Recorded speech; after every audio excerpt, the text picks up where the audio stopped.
Dans cette vidéo, on va résoudre une inéquation de rationnel et on va faire la version simple.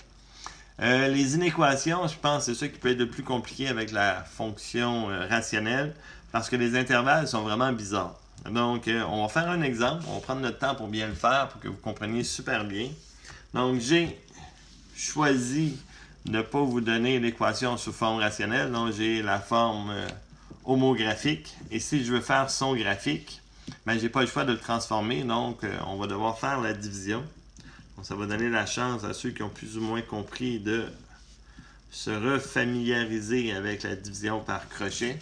Donc, je vais faire 4x moins 3 divisé par 3x plus 5. Le truc, j'ai un 3x, donc je divise par 3 et j'en veux 4. Donc, ça va être 4 tiers. Qui donne 4x. Qui va me faire plus 20 tiers.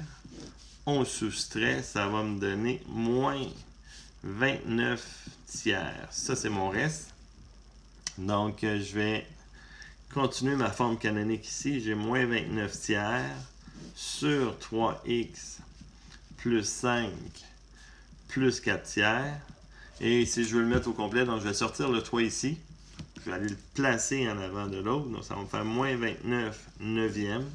C'est 29 tiers divisé par le 3 que je sors. Il me reste x plus 5 tiers plus 4 tiers. Donc, le graphique, et là, je vais m'appliquer à faire un super beau graphique. Je vais le faire grand, qu'on voit bien ce que ça va donner.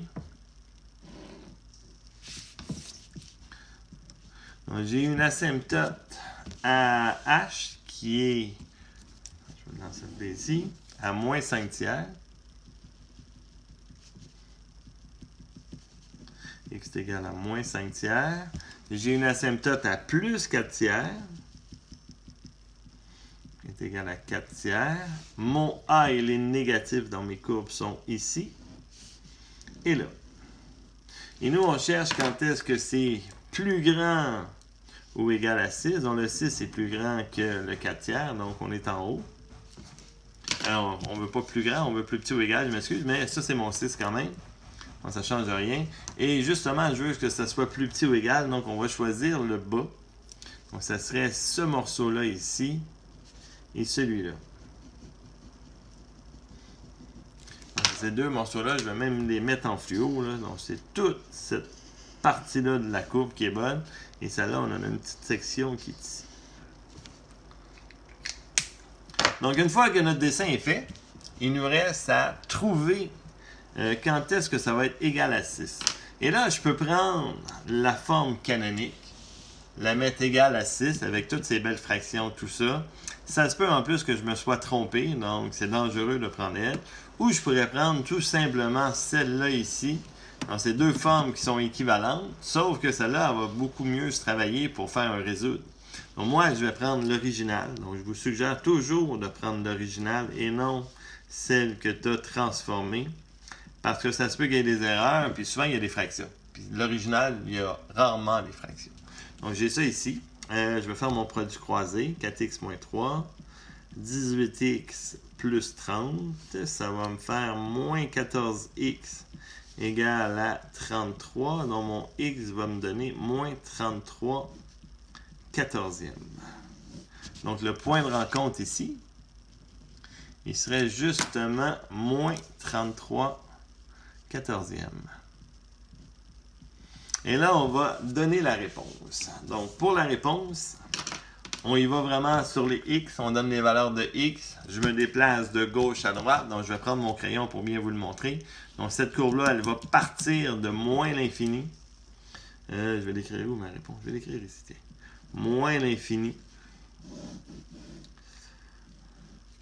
Jusqu'à notre point de rencontre qui est de moins 33 quatorzième. Et lui, il est inclus parce que je voulais que ça soit plus petit ou égal. Union. Là, j'ai ma deuxième. Et là, il y en a qui vont écrire de moins l'infini à plus l'infini. Les réels, ça n'a pas d'allure. Il faut vraiment donner les valeurs de x. Donc, mes x vont commencer à l'asymptote. Donc, c'est pour ça que mon moins 5 tiers, là, je l'écris puis je l'utilise. Donc, ça, l'inéquation, la réponse va commencer à l'asymptote à moins 5 tiers et ça va continuer comme ça jusqu'à plus l'infini. Ça, c'est ma réponse finale pour celui-là. Donc, le truc, prenez votre crayon, vous déplacez, vous nommez toutes les x qu'on rencontre, qu'on a choisi dans notre dessin.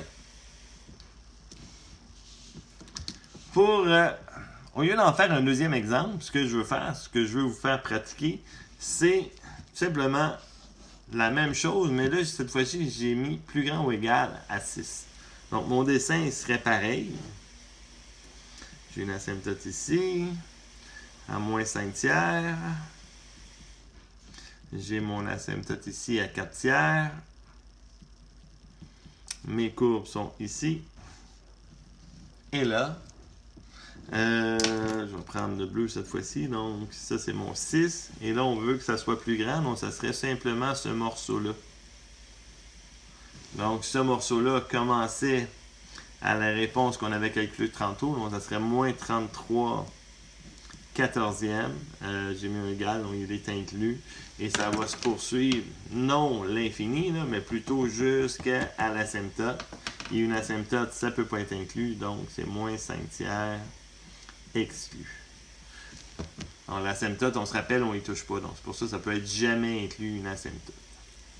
Donc, je pense que ça devrait être assez clair pour vous pratiquer à faire des résoudre des équations et des inéquations.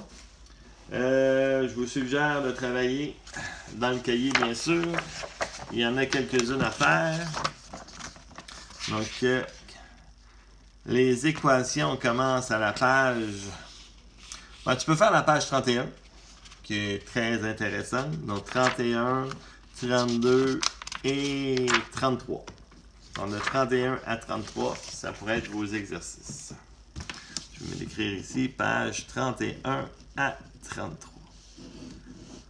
Bon, ça complète notre vidéo.